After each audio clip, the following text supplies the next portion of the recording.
Hello les amis, j'espère que vous allez bien. Aujourd'hui, j'ai envie de parler avec vous de déclics, de croyances et des déclics qu'on peut avoir tout au long de notre vie. Et c'est Pauline qui m'inspire ce partage d'aujourd'hui parce que suite à mon live d'hier où je répondais à une question qui m'était posée sur la notion d'âge par rapport au projet qu'on a envie de mener. Et Pauline m'envoyait un petit message. Pauline m'envoyait un petit message pour me dire que elle avait eu un gros déclic en m'écoutant. Sur quelque chose, pourtant, elle savait depuis longtemps. C'est-à-dire que hier, je parlais de nos croyances et je disais que la plupart de nos croyances viennent de notre enfance. Elles se construisent au fil du temps, mais nos croyances les plus ancrées, généralement, viennent de ce qu'on nous a transmis et de toutes les informations qu'on a captées depuis le moment de notre naissance jusqu'à aujourd'hui. Et donc au début, ce sont nos parents qui nous transmettent tout ça.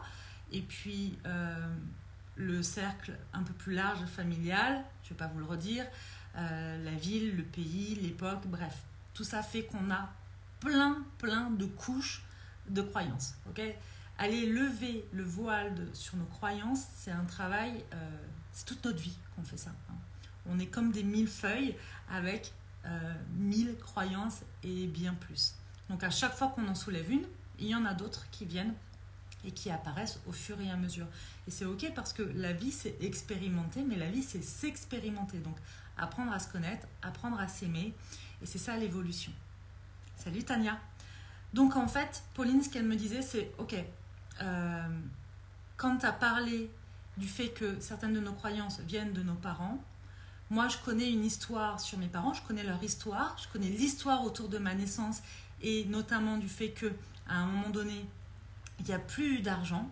C'est une histoire que je connais très bien, mais pourtant, là, au moment où je t'ai entendu en parler, ça m'a fait un tel déclic que j'ai compris. J'ai compris un truc là que je n'avais pas encore compris. Et je trouve ça hyper intéressant parce que c'est un peu l'histoire des croyances ou même des coachings ou quand on a quelque chose. Quand on a tous une vision sur notre histoire. Je vais plutôt prendre le fil parce qu'il y a plein de fils à tirer là. Donc je vais prendre ce fil-là pour ne pas faire un live de 3 heures.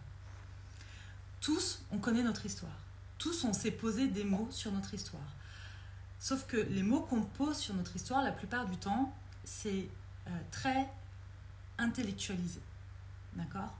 Et on ne travaille pas sur nos croyances depuis notre tête. Okay, c'est bien parce qu'on peut rendre les choses intelligibles, les comprendre, étudier certaines choses qui vont nous aider, être en interaction, tout ça, ça va se passer dans la tête. Et puis il y a le deuxième pan qui est très important, c'est tout ce qui se passe dans le corps. Qu'est-ce que je ressens dans le corps? Comment je me ressens dans le corps? Quand vous connaissez votre histoire, c'est bien, mais allez mettre de la conscience et de la lumière sur une croyance limitante. Déjà, ça peut se faire comme là, au détour d'une conversation, au détour d'une rencontre, d'un souvenir, d'une image que je croise et qui me renvoie à un souvenir. Tout ça, en fait, plus on va entraîner notre esprit et notre conscience à être dans l'instant présent et donc dans la conscience de soi et de ce qui se passe, plus on va pouvoir avoir des déclics qui vont faire que ce qu'on a intellectualisé, à un moment donné, va prendre forme et surtout va prendre sens profondément dans notre corps, dans le ressenti. Et c'est ça qui va faire toute la différence pour la suite. C'est pas juste, ok, j'ai compris mon histoire, je peux la répéter, je peux en parler et puis c'est ok. Non, ça, c'est pas forcément ce qui va lever un certain nombre de croyances. Dites-moi si c'est ok pour vous, si c'est clair pour vous.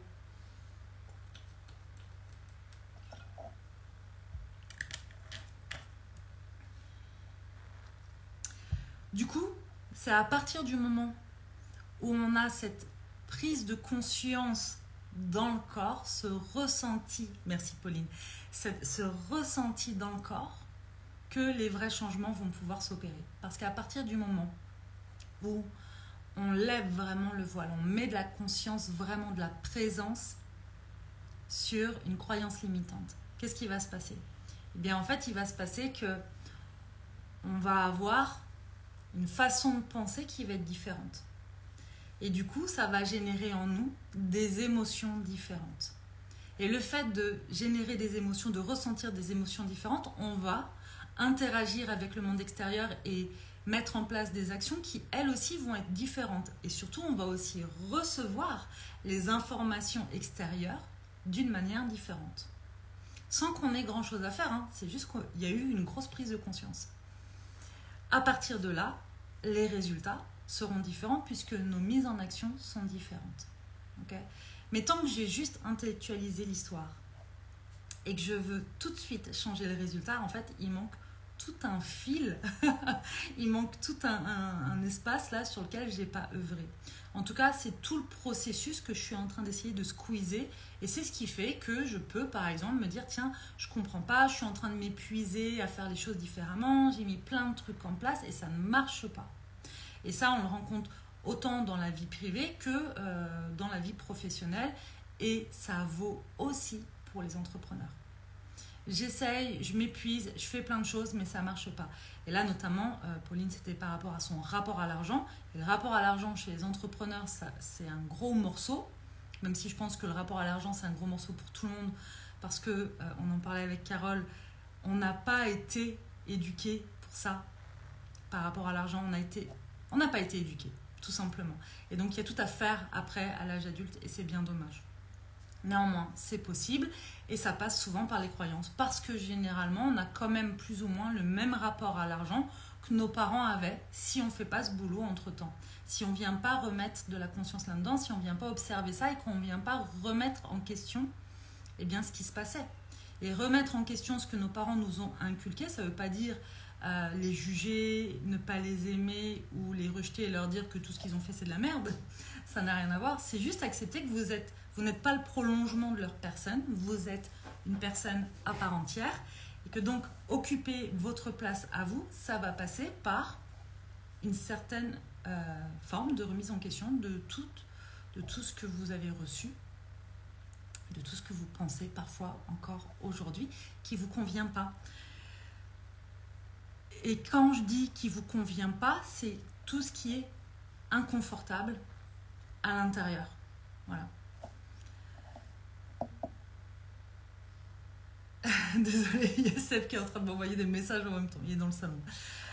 Du coup, ce que je veux vous dire quand même par rapport à tout ça, c'est que ce soit notre évolution, la reconnexion à soi, le développement personnel, lever les croyances, le voile des croyances sur notre vie, c'est pas un truc qu'on fait une fois, comme l'estime de soi d'ailleurs, c'est pas un truc qu'on fait une fois, c'est acquis pour la vie. C'est pas ça.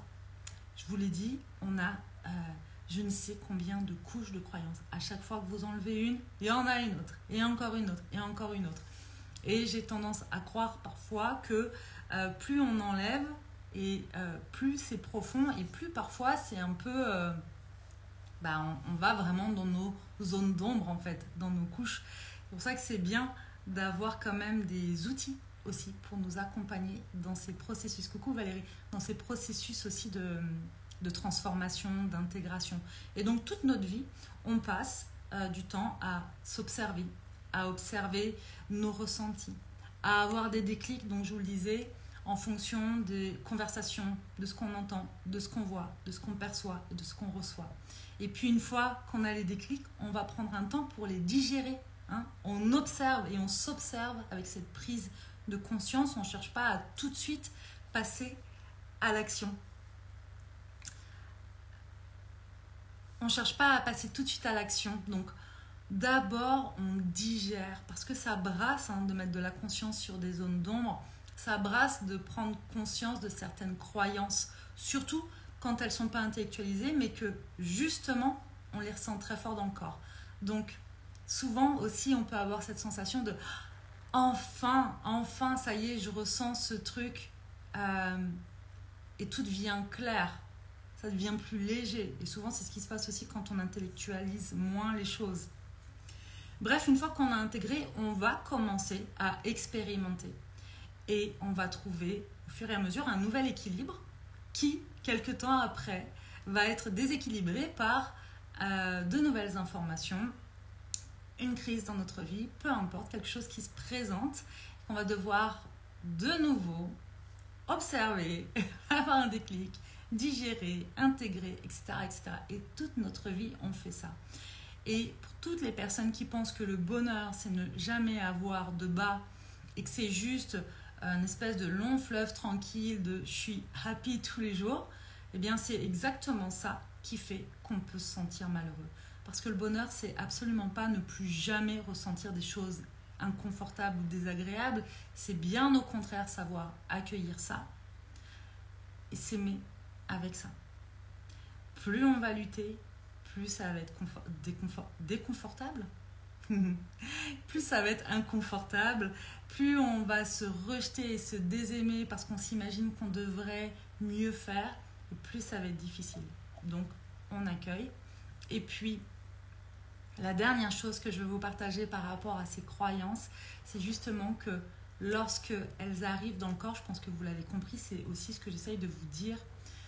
Parfois, quand je transmets ça, il y a des gens qui me disent « Oui, mais comment faire ?» Et comment faire, je suis déjà dans le mental de « Donne-moi des solutions magiques, des recettes magiques. » En fait, c'est pas comment faire, c'est faites confiance au fait que justement, en accueillant et en observant, à un moment donné, tout comme Pauline là, elle était dans sa cuisine en train de faire un truc et flaf, elle m'entend parler d'un truc et tout prend sens.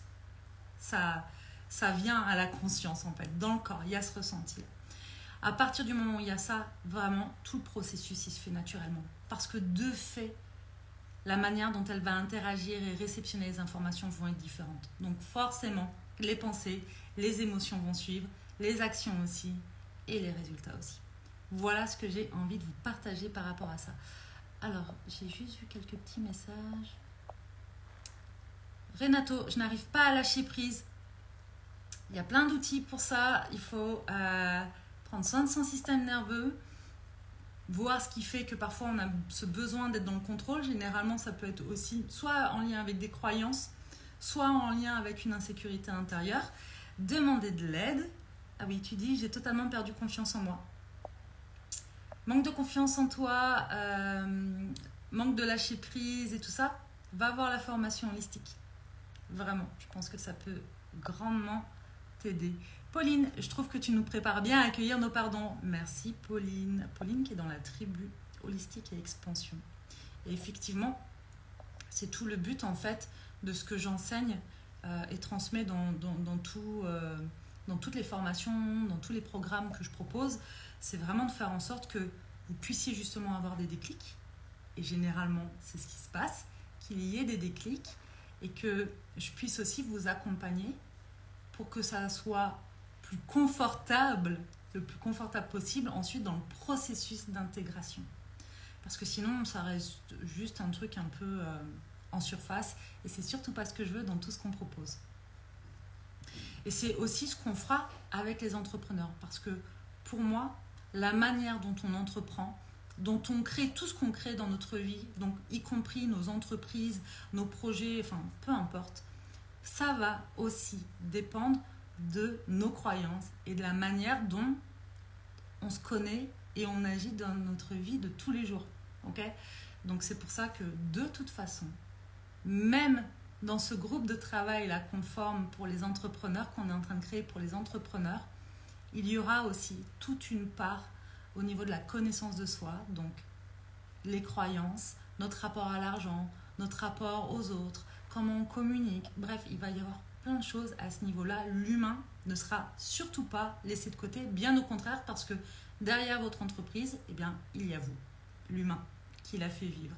C'est pour ça que vous avez toute mon attention et vous aurez toute mon attention pour tous ceux qui nous rejoindront. Hop, je vous lis en même temps. Pour tous ceux qui nous rejoindront dans Holistic Business, qui sortira très bientôt, je vous en dirai plus. Il y aura aussi, je vous le rappelle, une masterclass offerte sur comment on s'épanouit dans son business. Et ça, pour avoir toutes les informations, inscrivez-vous à la newsletter si ce n'est pas encore fait. La newsletter partira bientôt. Voilà, je vais dire ça comme ça. Bientôt pour vous donner les infos et surtout pour que vous puissiez vous y inscrire. Voilà les amis, je vous souhaite un très bon week-end et puis de toute façon, je vous dis à demain.